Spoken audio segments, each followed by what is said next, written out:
జై శ్రీరామ్, జై శ్రీరామ్.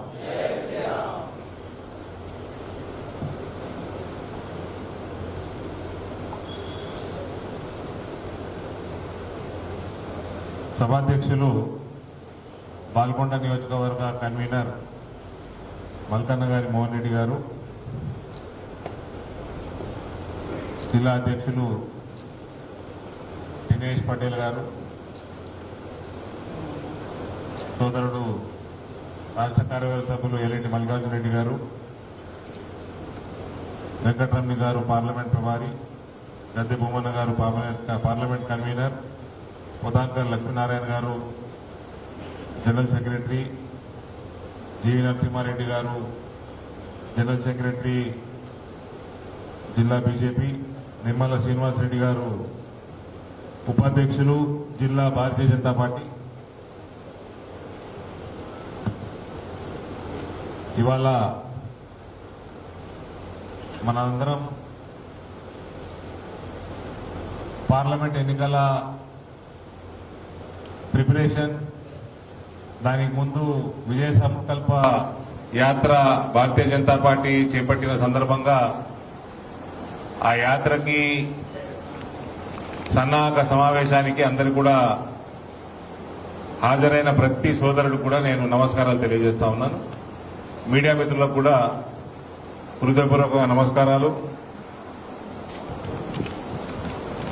పార్లమెంట్ ఎన్నికలంటే మోడీ ఎన్నికలు, ఇవి మోడీకి సంబంధించిన డైరెక్ట్ ఎన్నికలు. నేను బాల్కొండ నియోజకవర్గ ప్రజలకి, అది కూడా మన దేశంలో నిజామాబాద్ జిల్లా పసుపుకి ఇల్లైతే నిజామాబాద్ జిల్లాలో బాల్కొండ పసుపుకి అడ్డ. ప్రతి మండలం, ఒక భీమగల్ తప్ప అన్ని మండలాల్లో కూడా పసుపు, అందరూ రైతులు సాగు చేసేది పసుపు. ఇక్కడ ఎప్పటి నుంచో 35 సంవత్సరాలు దాదాపు స్పైస్ బోర్డు 87లో పెట్టినప్పటి నుంచి పసుపు మీద చిన్న చూపు స్పైస్ బోర్డుది, పట్టించుకోకపోవడం, రోజు రోజు సంవత్సరం దిగజారిపోవడం, నెగ్లెక్ట్ చేయడం, ఇవన్నీ చేసుకుంటూ గత 20 సంవత్సరాలుగా ఉద్యమం అవుతున్న విషయం అందరికీ తెలుసు. పోయిన ఎన్నికల సమయంలో అది పతాక స్థాయికి చేరింది. అంతకుముందు కూడా చాలా ఉద్యమాలు చేసిండ్రు. ఇవాళ ప్రపంచాన్ని శాసించే నాయకుడు, సనాతన ధర్మాన్ని ప్రపంచం మొత్తం విస్తరింపజేసిన నాయకుడు. ఎందుకంటే సౌదీ అరేబియా లాంటి దేశాలు, యునైటెడ్ అరబ్ ఎమిరేట్స్, అందులో రెండు దుబాయ్లో, అబుదాబిలో ఇవాళ మన మందిరాల నిర్మాణం చేస్తే అక్కడి నుంచి వచ్చి రాజులు ఇక్కడ ధ్వంసం చేసే రోజులుండే, మందిరాలు ధ్వంసం చేసిన రోజులుండే. ఇవాళనేమో వాళ్ళు ఒకళ్ళకి మించి ఒకళ్ళు నేను పెద్ద కడతా అంటే నేను పెద్ద కడతా అని గుడులు ఆడలు కడుతున్నారు. అటువంటి పరిస్థితి వచ్చింది. ప్రపంచంలో అమెరికా నుంచి ఆస్ట్రేలియా దాకా, ఇంగ్లాండ్ నుంచి ఫ్రాన్స్ దాకా ప్రతి ఒక్క అధ్యక్షుడు, ప్రధానమంత్రి ఇవాళ నరేంద్ర మోడీ గారిని పొగడతలు, సెల్ఫీలు, ఆటోగ్రాఫ్లు. ప్రపంచానికి కోవిడ్ మహమ్మారిలో మనందరికీ ఫ్రీగా 2 టీకాలు ఇచ్చుడే కాకుండా 100కు పై దేశాలకి కోవిడ్ యొక్క సంబంధించిన వ్యాక్సిన్లు ఎగుమతి చేయడం, చంద్రమండలానికి కాడికెళ్లి భూమండలం మీద ప్రతి దేశంలో కూడా ఇలా నరేంద్ర మోడీ పేరు మారుమోగిపోతుంది. అటువంటి నరేంద్ర మోడీ గారిని ఇందూరు గడ్డ మీద తీసుకొచ్చి ఇక్కడ పసుపు బోర్డుని అనౌన్స్ చేపించి తెల్లారి కేబినెట్ రెజల్యూషన్ పాస్ చేపించి ఆ మర్నాడు రాష్ట్రపతి ఉత్తర్వులు జారీ చేపించి ఇవాళ పసుపు బోర్డుని మనందరికీ ప్రసాదించి దాని యొక్క ఆఫీసులు పెట్టాలి. ఇప్పుడు ఏనుగంత అయిపోయింది, తోక కూడా అయిపోయింది. కాంగ్రెస్ వాళ్ళు తోక ఈకలు వీక్తామని చూస్తా ఉన్నారు.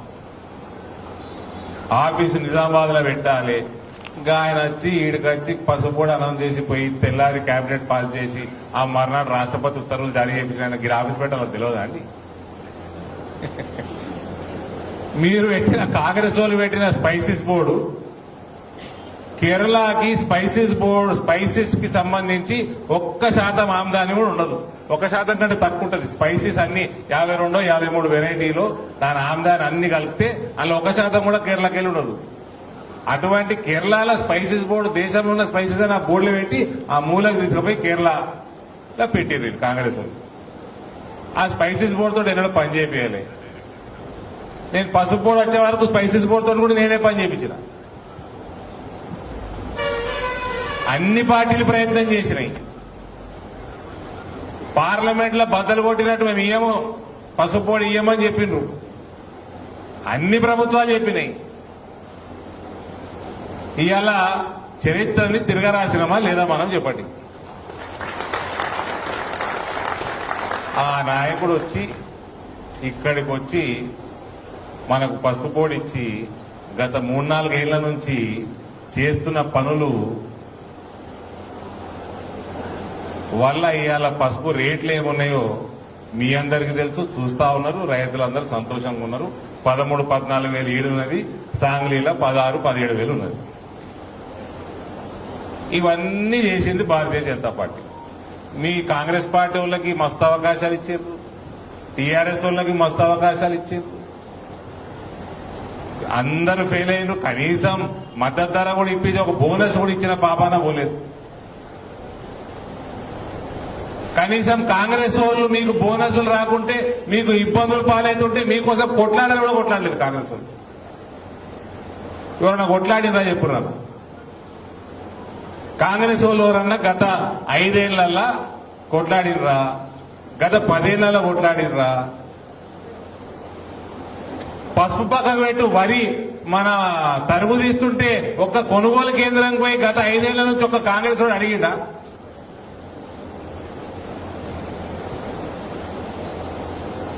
ఇవాళ గదే నరేంద్ర మోడీ ఎన్నిక, ఇది డైరెక్ట్ ఎన్నిక.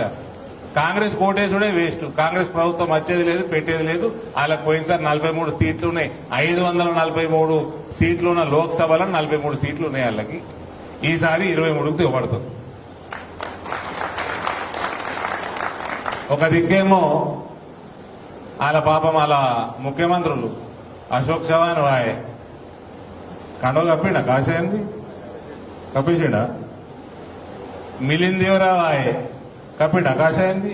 వాళ్ళ నాయన మొత్తం 20-30 సంవత్సరాలు కేంద్ర మంత్రి, పెట్రోలియం మంత్రి కూడా ఆయన్నే ఉంటుండే.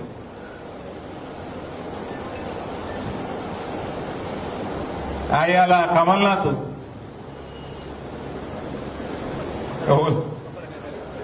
రెడీ అవుతున్నాడట. ఫస్ట్ కొడుకును పంపించి ఆయన వస్తారట. తర్వాత పంజాబ్ లో ఉన్నారు ఒకటే ఒక ఎంపీ ఉన్నాడు. వీళ్ళకి ఒకళ్ళు ఇద్దరు వాళ్ళకి వెళ్ళి మనీష్ తివారీ వాళ్ళు. ఉత్తరప్రదేశ్ కాంగ్రెస్ ఖాళీ అయిపోయింది. కర్ణాటకలో కింద మీద అవుతున్నది. మీ పార్టీలో ఎవ్వరు లేరండి. ఈ ఎన్నిక కాంగ్రెస్ ఓటేస్తే వేస్ట్. వచ్చేది 400 సీట్లతోటి నరేంద్ర మోడీ ప్రభుత్వం వస్తున్నది. పసుపు రైతులున్న పాల్గొండ గడ్డ ఇది. ఈయన పొద్దున్న లేస్తే మనకు కేంద్ర ప్రభుత్వంతోటే పని. కాంగ్రెస్ ఓటేసుడు ఎందుకు, ఓటు వృధా చేసుకున్నాడు ఎందుకు? ఆ క్యాండిడేట్ ఎవరైతే ఏంది, ఎవరు ఇప్పుడైతే వాళ్ళు ముందుకు వస్తలేరు. నేను కరీంనగర్ పోతా అంటే పెద్ద మనిషిని, లేదు కరీంనగర్ కాదు నువ్వు నిజామాబాద్ అని ఇటు పంపిస్తున్నారు. కాంగ్రెస్ ఓటేసుడు ఎందుకు, కాంగ్రెస్ గురించి మాట్లాడడం ఎందుకు, అనవసరం అనుకుంటే నన్ను కెలికిండ్రు, నా నోట్లను ఏలేసిండ్రు, జనం మాట్లాడిపించాలి. ఒక వీడియో తీసి పెడితే కింద మీద అయింది మళ్ళీ కాంగ్రెస్ పార్టీ.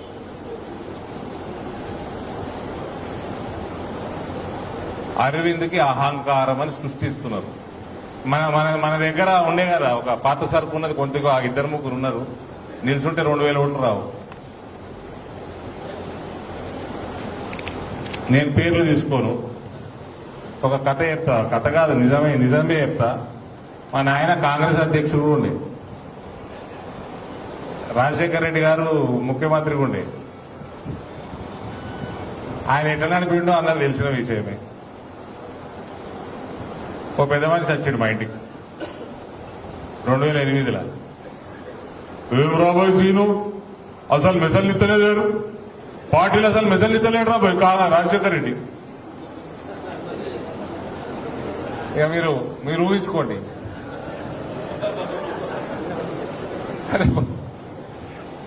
ఈడ కూడా ఎలక్షన్లు వస్తే, ఏమైనా టికెట్ వస్తే, పార్టీ ఏమైనా పైసలు ఇస్తే అందులో పైసలు మిగిలించుకుందాం అనుకున్నటోని కూడా అసలు పట్టుకొని అరవింద్కి అహంకారము అని కాంగ్రెస్ వాళ్ళు ఇటు చేస్తారు. రాజకీయం డైరెక్ట్ రాజకీయం చేయడానికి రాదు. అరవింద్ మీద ఏమున్నదన్నా, ఓ రూపాయి తిన్నడా? చేసింది ఒకటే వాగ్దానం పెద్దది, చరిత్రలా తిరగరాసే వాగ్దానం తిరగరాసేడా లేదా?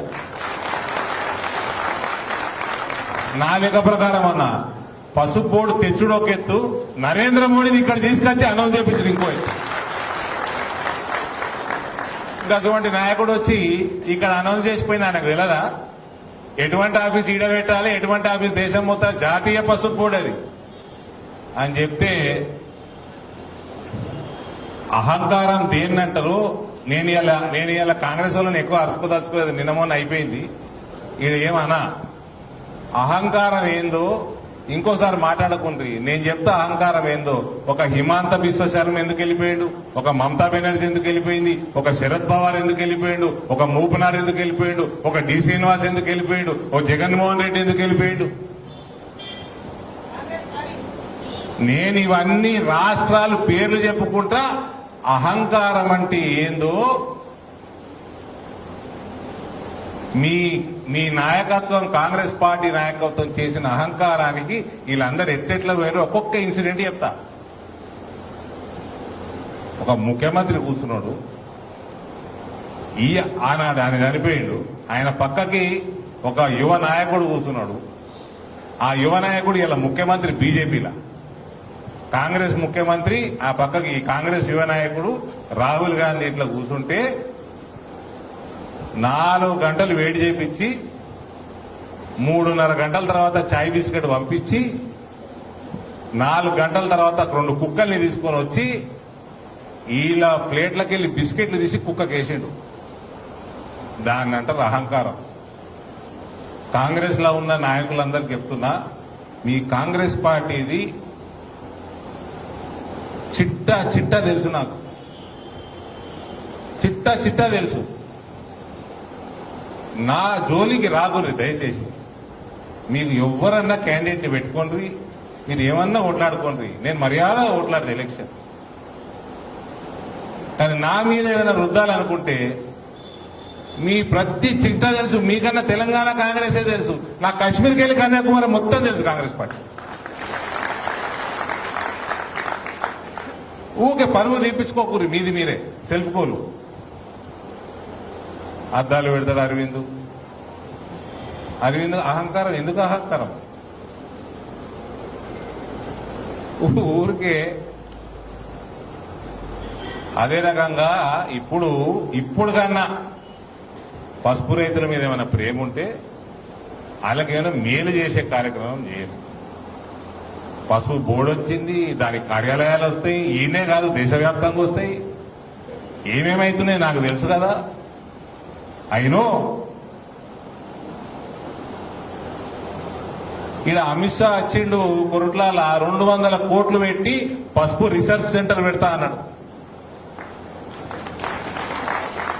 పసుపు ఎగుమతులు 400% పెంచుతాం ఇంకా అన్నారు. మీకు చేతనైతే పసుపు రానున్న కాలంలో రేట్లు పెరుగుతాయి, ఇంకింత దాని రేట్లు పెంచనీకి మీకు చేతనైతే మీ రాష్ట్ర ప్రభుత్వం మీద ప్రాసెసింగ్ యూనిట్ పెట్టుంది. రాష్ట్ర ప్రభుత్వం ప్రాసెసింగ్ యూనిట్ పెట్టుంది. లేదా బిజినెస్ వాళ్ళకి ఫ్రీ ల్యాండ్ అలొకేట్ చేస్తామని చెప్పుండ్రి, వాళ్ళకి ఇన్సెంటివ్లు ఇవ్వండి, రిజిస్ట్రేషన్ ట్యాక్సులు మాఫ్ చేయండి, నీళ్ల కనెక్షన్లు, రోడ్ కనెక్షన్లు, కరెంట్ కనెక్షన్లు ఫ్రీగా తెచ్చేయండి. గుజరాత్లో నరేంద్ర మోడీ ఇవన్నీ చేసే గుజరాత్ని పెంచుకున్నాడయ్యా.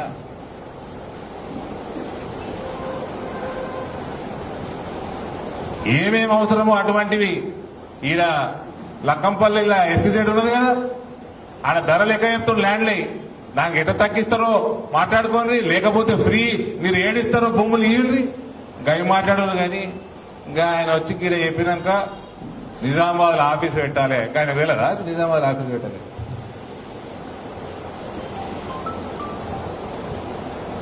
ఇలా రేట్లు పెరుగుతా ఉన్నాయి. రేట్లు పెరుగుతా ఉంటే భారతీయ జనతా పార్టీకి మంచి పేరు వస్తుందని విస్తీర్ణత తగ్గుతుంది కాబట్టి రేటు పెరుగుతుంది అంటున్నారా లేదా కాంగ్రెస్ వాళ్ళు? మీడియా మిత్రులు అంటున్నారా? తేడా విస్తీర్ణత ఏంటి?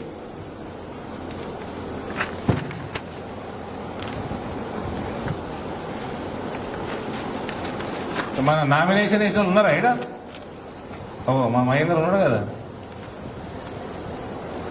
మహేందర్ కాంగ్రెస్ వాళ్ళు అంటున్నారా స్వామి విస్తీర్ణత తగ్గుతుందని అంటున్నారా?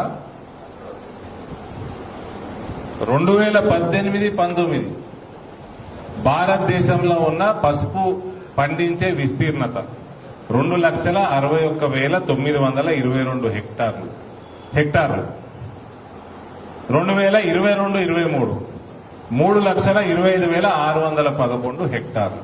60,000 హెక్టార్లు పెరిగినాయి 4 ఏళ్లలో. అంటే 1,50,000 ఎకరాలు పెరిగింది. తెలంగాణ రాష్ట్రంలో తగ్గింది. పసుపు రేట్లు తెలంగాణలో ఎంత వండుతుందో దాని మీద ఉండదు. పసుపు రేట్లు అంతర్జాతీయ రేట్లు, జాతీయ రేట్లు, భారతదేశం మొత్తంలో ఎంత పసుపు పడుతున్నది దాన్ని బట్టి ఓవరాల్ సప్లై మీద ఉంటుంది. సప్లై పెరిగింది, తగ్గలేదు. మీడియా మిత్రులు బాగా రాయండి, కాంగ్రెస్ వాళ్ళకి కనబడేటట్టు. పసుపు విస్తీర్ణత పెరగంగా రేట్లు పెరుగుతున్నాయి అంటే నరేంద్ర మోడీ ప్రభుత్వం పసుపుకనే కాదు, ఇక్కడ ఈ దేశంలో పండించే ప్రతి పంట, ఎగుమతి అయ్యే పంట, ఈ దేశంలో మ్యానుఫ్యాక్చర్ అయ్యే ఎటువంటి ప్రోడక్ట్ కానీ వాటి ఎక్స్పోర్ట్స్ మీద గత 10 సంవత్సరాల నుంచి పనిచేస్తుంది కాబట్టి ఇలా ఎక్స్పోర్ట్స్ పెరుగుతుంది.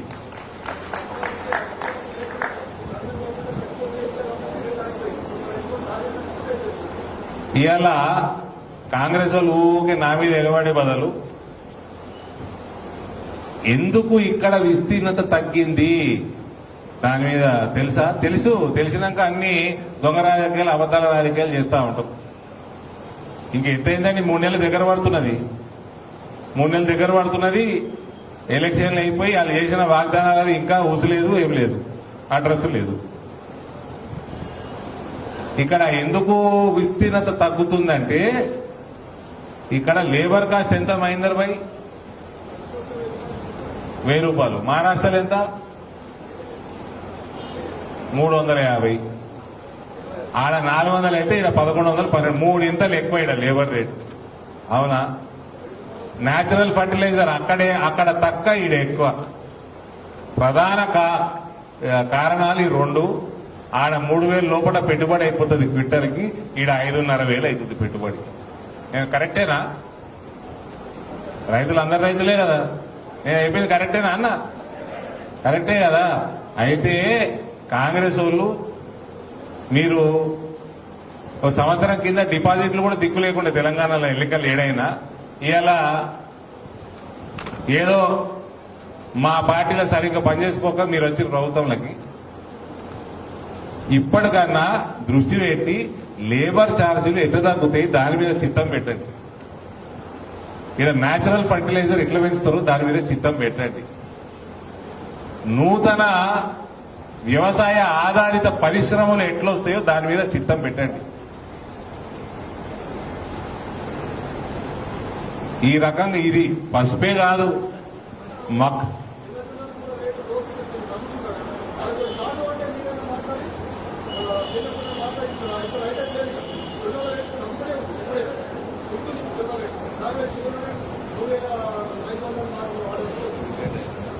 సిండికేటర్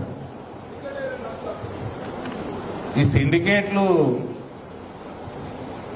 కాంగ్రెస్ పార్టీ పుట్టినాకనే సిండికేట్లు పుట్టినాయి. ముందు సిండికేట్ లేకుండే. కాంగ్రెస్ పార్టీ పుట్టినాకనే సిండికేట్లు పుట్టినాయి. నేను తిట్టనయ్యా కాంగ్రెస్ అంటే తినిపిస్తున్నారు. చెరుకు ఫ్యాక్టరీలు సరే, ఇప్పుడు జీవన్ రెడ్డి గారు తిరుగుతున్నారు, ఆయన క్యాండిడేట్ అని తిరుగుతున్నారు కదా పెద్ద మనిషి జీవన్ రెడ్డి గారు. ఈ జీవన్ రెడ్డి గారు 2004లో ప్రభుత్వం కాంగ్రెస్ వచ్చినప్పుడు ఆయన మంత్రిగా ఉండే, ఆయన అసెంబ్లీ కమిటీ వేసారు కదండి, చెరుకు ఫ్యాక్టరీ కమిటీ వేసారు కదా. ఆ కమిటీలో మెంబర్ లేకుండా ఎప్పుడు ఆ కమిటీలో మెంబర్ లేకుండానా? ఆ కమిటీ చెరుకు ఫ్యాక్టరీలు మళ్ళా టేక్ ఓవర్ చేయాలి అని తీర్మానం చేసిందా లేదా? రిపోర్ట్ ఇచ్చిందా లేదా? ఆ రిపోర్ట్ ఎటుపోయింది? ఆ రిపోర్ట్ ఇచ్చినాక కూడా 7-8 సంవత్సరాలు ఇలా ప్రభుత్వం ఉండే. మళ్ళీ అదే జీవన్ రెడ్డి గారు ఇవాళ వచ్చి మళ్ళీ మేము చెరుకు ఫ్యాక్టరీలు తిరుగుతామంటారు. మళ్ళీ దాని మీద కమిటీ అంటున్నారు, నెల రోజులు అంటున్నారు, 2 నెలలు అంటున్నారు. మళ్ళీ ఇవన్నీ నీకే పైసలు లేవు, కేసీఆర్ అంతా నాకేసిండు, మొత్తం ఆర్థిక వ్యవస్థ అంతా శ్వేతపత్రాలు తీస్తున్నారు, తిరుగుతున్నారు. ఇలా కొత్త ఏమున్నది? మీ కొత్త కమిటీ ఎందుకు? మీ పాత కమిటీ ఇచ్చిన రిపోర్ట్ ఉన్నది కదా, మీ ప్రభుత్వమే కదా. కొంచెం ఖర్చు ఎక్కడో తక్కనే అవుతుంది, ఓపెన్ చేసేయాలి కదా. 53 చెరుకు ఫ్యాక్టరీలు ఓపెన్ చేసిన ఘనత భారతీయ జనతా పార్టీ నరేంద్ర మోడీ సర్కార్ది. 53 చెరుకు ఫ్యాక్టరీలు బంద్ అయినాయి దేశంలో. ఇక్కడ ఒక దిక్కుమాల ప్రభుత్వం ఉండే వాళ్ళు పనిచేయకపోవు. ఏ పంటకి ఏ ఫ్యాక్టరీలు ఏ పంటకి ఏం చేస్తే మేలవుతుంది నరేంద్ర మోడీకి పూర్తిగా అవగాహన ఉన్నది. దాని మీద రీసెర్చ్ జరుగుతుంది. ఆ రీసెర్చ్ ప్రకారం దాని మీద రిపోర్ట్ తయారవుతుంది. ఆ రిపోర్ట్ ప్రకారం పని ఇంప్లిమెంట్ అవుతుంది. అందుకనే ఆయన ఎలక్షన్ల మీద ఎలక్షన్లు గెలుస్తూనే ఉంటాడు. ఇవాళ ఆ నరేంద్ర మోడీ ఎన్నిక ఇది. కాంగ్రెస్ కోటేశ్వరం ఎందుకు? వేస్ట్ కదా.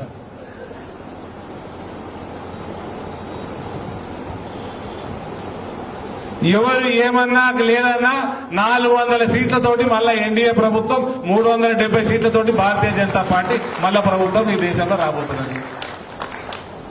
కాంగ్రెస్ వాళ్ళు పాపం వాళ్ళు 50, 60, 70 లెక్కలేసుకుంటారు. ఆ లెక్కలేసుకుప్పటి నుంచి 20 మంది విగ్రహాలకి.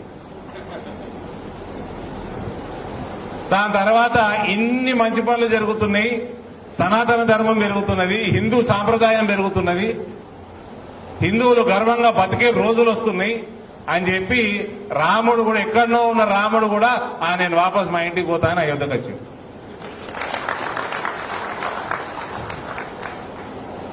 వీళ్ళు మహిళలు ఉన్నారు. మహిళా గ్రూపులకి 6,300 కోట్లు నా పార్లమెంటు నియోజకవర్గంలో మహిళలకి నరేంద్ర మోడీ రుణాలున్నాయి.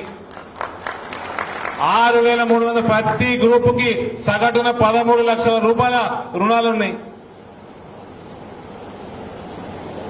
7% వడ్డీ, 12% కట్టేది 7% కడుతున్నారు. 5% నరేంద్ర మోడీ ఇస్తున్నాడు సబ్సిడీ. రాష్ట్ర ప్రభుత్వం 4% ఇస్తలేదు కాబట్టి వాళ్ళు పావుల వడ్డీ నడుస్తలేదు. వాళ్ళందరికీ జీవిత బీమాలు అయిపోయినాయి. సుకన్య సమృద్ధి యోజనలో వాళ్ళ పిల్లలందరూ కూడా 8.5% వడ్డీ రేట్ వచ్చే బ్యాంక్ అకౌంట్లు వచ్చినాయి. ఉజ్వల కనెక్షన్లు వచ్చినాయి. ఇవాళ రైతాంగానికి కూడా ఎరువులు చల్లుకోనీకే, మందులు కొట్టుకోనీకే డ్రోన్ ద్వారా చేసుకుంటే తక్కువ ధరకు అయిపోతే పైసలు మిగులుతాయని చెప్పి అటువంటి డ్రోన్లు కూడా మహిళా సంఘాలకి ఇవాళ నరేంద్ర మోడీ గారు ఇస్తున్నారు.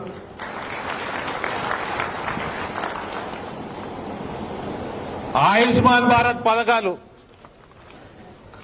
Congress power cut.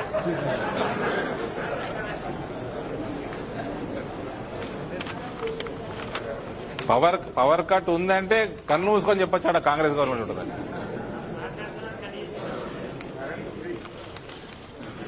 ఫ్రీయా అంటే కరెంట్ ఫ్రీ అయిపోతుంది రాష్ట్రంలోకి వెళ్ళి. Current free state.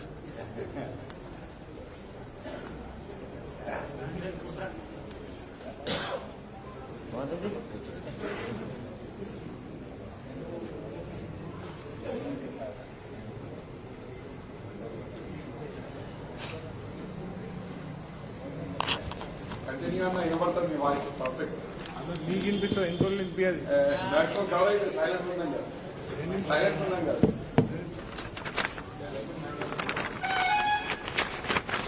కాబట్టి మీడియా మిత్రులు కోరేది నేను, పసుపు విస్తీర్ణత పెరుగుతుంది దేశంలో, మన దగ్గర ఈ 2-3 ఇతర కారణాల వల్ల తగ్గుతున్నది. దానికి ఏం చేస్తారో చెప్పాలి కాంగ్రెస్ వాళ్ళు. అబద్దాలు చెప్పొద్దు. గ్యారెంటీలు అన్నారు, పేర్లు మాత్రం ఎంత మంచి పెడతారంటే, పేరు పెట్టేటప్పుడు మాత్రం సనాతన ధర్మం యాదకొస్తుంది. మహాలక్ష్మి, ధనలక్ష్మి, గృహలక్ష్మి, గృహజ్యోతి, అప్పుడు యాదకొస్తాయి, హిందువులు యాదకొస్తారు. అందులోకెళ్ళి ఇప్పటిదాకానైతే ఏం రాలే. ఉన్న బస్సులలో మహిళల్ని దొరగొట్టారు, పురుషుల్ని తీసేసారు. పురుషులు కొత్త బస్సులు తేలే. 200 యూనిట్లు ఫ్రీ అన్నారు, 200 యూనిట్లే ఇచ్చేటట్టున్నారు.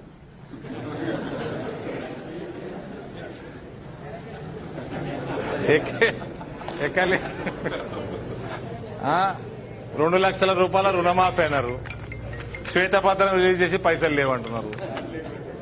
అన్ని పంటలు 500 రూపాయలు బోనస్ ఎక్కిస్తా అన్నారు కదండి, అన్ని పంటలు 500 రూపాయలు ఎక్కిస్తా అన్నారు. ఎలక్షన్లు అయిపోయినాయి. పెద్ద మనిషి మా కోదండరామ్ అంకుల్, మా ఆయన కూడా అంకుల్ వచ్చిండు, ప్రెస్ మీట్ పెట్టి, ఇగో ఎంఎస్పీ కంటే ధర తగ్గితే 500 ఇస్తామన్నాడు. అయిపోయింది.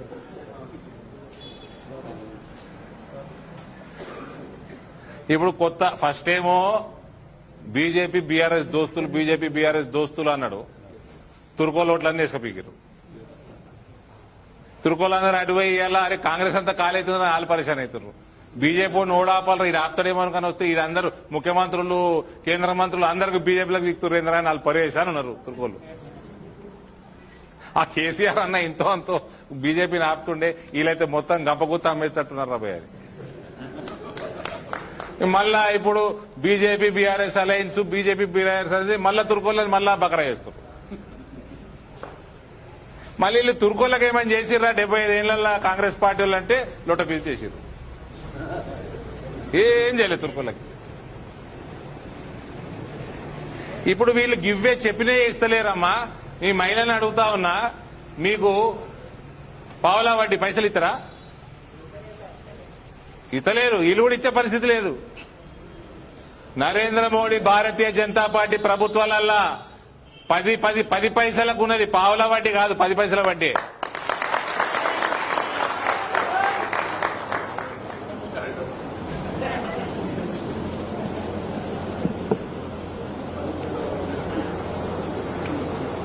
కాబట్టి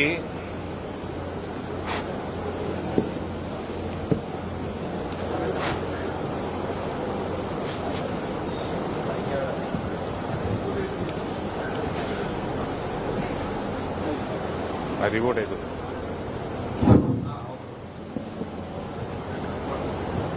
కాబట్టి అన్న, ఈ దేశ ఆర్థిక వ్యవస్థని అమెరికా, చైనా తర్వాత తీసుకొచ్చిన నరేంద్ర మోడీకి అనేక రకాలుగా రైతాంగానికి 19,000 రూపాయల సబ్సిడీ, ప్రతి ఎకరానికి 19,000 రూపాయల సబ్సిడీ యూరియాల మీద, డిఏపీల మీద ఇచ్చే నరేంద్ర మోడీకి, మహిళా సంఘాలని బలపరుస్తున్న నరేంద్ర మోడీకి ముద్రా లోన్లు మన పార్లమెంట్ నియోజకవర్గంలో 1900 కోట్ల ముద్రా రుణాలు శాంక్షన్ అయి ఉన్నాయి. ఇక్కడ మొన్న నేను వచ్చినప్పుడు ఈయన్నే బాల్కొండల్ని ఒక ఆయన పేపర్ కప్పుల ఇది పెట్టుకున్నాడు, ఫ్యాక్టరీ పెట్టుకున్నాడు మన పిల్లగాడు. జోరుదారు నడుస్తున్నాయి. కాబట్టి ఇటువంటి నరేంద్ర మోడీ గారు ఎన్నికొచ్చినప్పుడు ప్రజలందరూ బ్రహ్మరథం పడతా ఉన్నారు. బాల్కొండ నియోజకవర్గంలో కూడా పసుపుకి అడ్డా కాబట్టి చెప్తున్నా, పసుపు పంటకి మొత్తం కేంద్ర ప్రభుత్వంతో పని. ఎవరైతే మన చిరకాల వాంఛ తీర్చిండో, ఇవాళ మన 14,000 రూపాయలు మన ఖర్చుటట్టు చేస్తున్నాడో, మన ఏదైతే పసుపు యొక్క పునర్వైభవం తీసుకొచ్చిండో అటువంటి వ్యక్తిది ఆయన ఎలక్షన్ ఉన్నప్పుడు మనం ఇక కళ్ళు మూసుకొని కమలాన్ని కుదురు తప్ప వేరే పని చేయొద్దు. మనము రైతన్నలందరూ కూడా దయచేసి ఓటు వేయండి, ఓటు వేపియండి.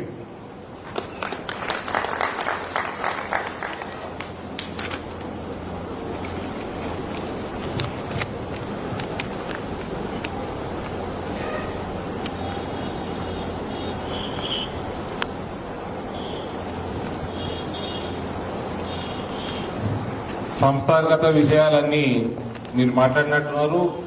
మన 26 తారీఖు నాడు మన యాత్ర మొదలవుతుంది, జగిత్యాల నుంచి మొదలవుతుంది. బాల్కొండకి 27 నాడు బాల్కొండలో మనం 2 మీటింగ్స్.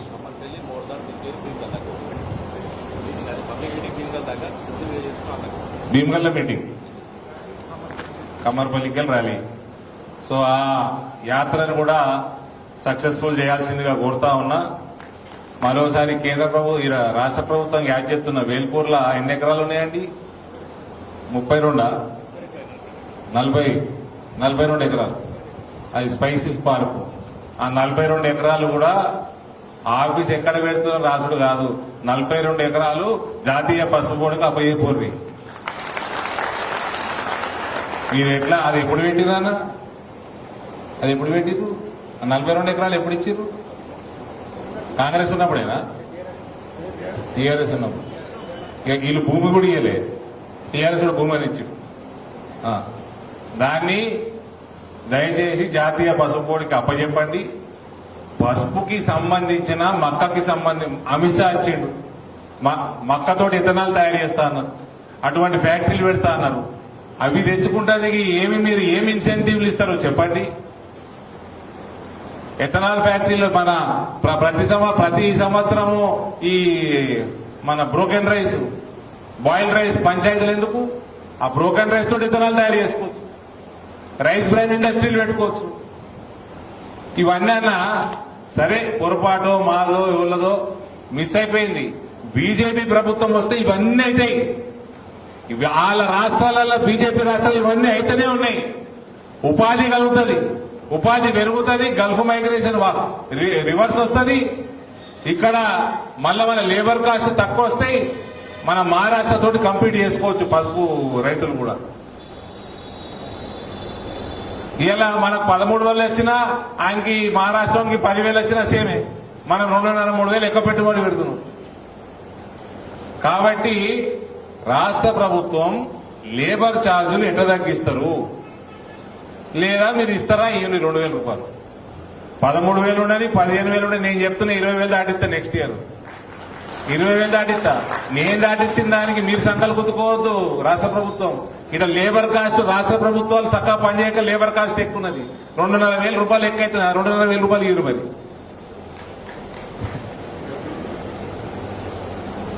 ఇవన్నీ వాష్ బేసిన్ల చేపలు పెట్టే పనులు చేయకూడదు కాంగ్రెస్ వాళ్ళు. మీరు ఏం చేస్తారో చెప్పుండ్రి. మరోసారి బల్ల బుద్ధి చెప్తున్నా, కాంగ్రెస్ ఓటేసి వేస్ట్. 400 సీట్లతోటి మోదీ ప్రధానిగా రాబోతున్నాడు. రామరాజ్యం రాబోతున్నది. వీళ్ళు నడిపిస్తున్నది తుర్కరాజ్యం. ఇది బంద్ చేయాలా? ఈ పనులన్నీ ఒక ఎత్తు, అభివృద్ధి ఒక ఎత్తు, రైతాంగం ఒక ఎత్తు. మనకి ప్రతి ఇంట్లో ఉండాల్సింది మళ్ళా మన సనాతన ధర్మం. దాన్ని కాపాడుకోవాల్సిన బాధ్యత కూడా మనదే. ఎప్పుడు ధర్మాన్ని కాపాడితే ధర్మం మనని కాపాడుతుందని విన్నాం కదా. ధర్మాన్ని కాపాడితేనే అభివృద్ధి అవుతుందండి. ఇవాళ ధర్మాన్ని కాపాడుతున్నాడు కాబట్టి నరేంద్ర మోడీ ప్రపంచ వ్యాప్తంగా భారతదేశం అభివృద్ధి అవుతున్నాడు. మన హిందూ ధర్మం బలంగా అవుతున్నది కాబట్టి శాంతియుతంగా అంత దేశమంతున్నది. చైనా ఫ్యాక్టరీ పెట్టేటోడు ఇటే వస్తున్నాడు. ఈడ ఏ కప్పలు తింటాడు, నక్కలు తింటాడు, పాములు తింటాడు, ఏ రోగాలు వచ్చి పాడతాయి అని అందరు ఇటే వస్తున్నాడు. ఇది ఎందుకు? మనం ధర్మాన్ని కాపాడుకుంటున్నాం. అది ధర్మాన్ని కాపాడుతుంటే దేవుడు చల్లగా చూస్తాడు. అభివృద్ధి మొత్తం, ప్రపంచంలోని అభివృద్ధి మొత్తం మన దగ్గరికి తీసుకుంటాడు. పాకిస్తాన్ వాడు పెట్టుకున్నాడు మనతోటి. ఏమే బిచ్చం అడుక్కునే గతికి వచ్చింది. ఓడు పెట్టుకున్న హిందుస్థాన్ తోటి వాడు బిచ్చం గతే అవుతున్నది. ఎందుకు ఈ దేశం ఎప్పుడు కూడా ధర్మాన్ని కాపాడుకున్నది, మన నాయకులు భారతీయ జనతా పార్టీ నాయకులు ధర్మాన్ని కాపాడుకున్నారు కాబట్టి అందులో ఇప్పుడైతే రాముడే వచ్చి ఈడ కూర్చొని ఉన్నాడు.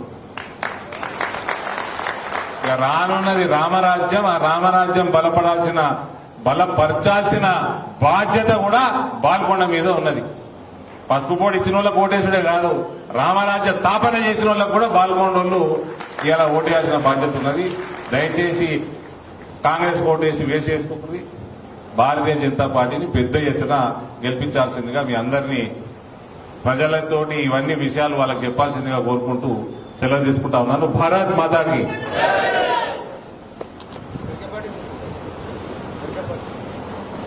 24 శనివారం సాయంత్రం గరకపాటి నరసింహారావు గారి ప్రవచనాలు.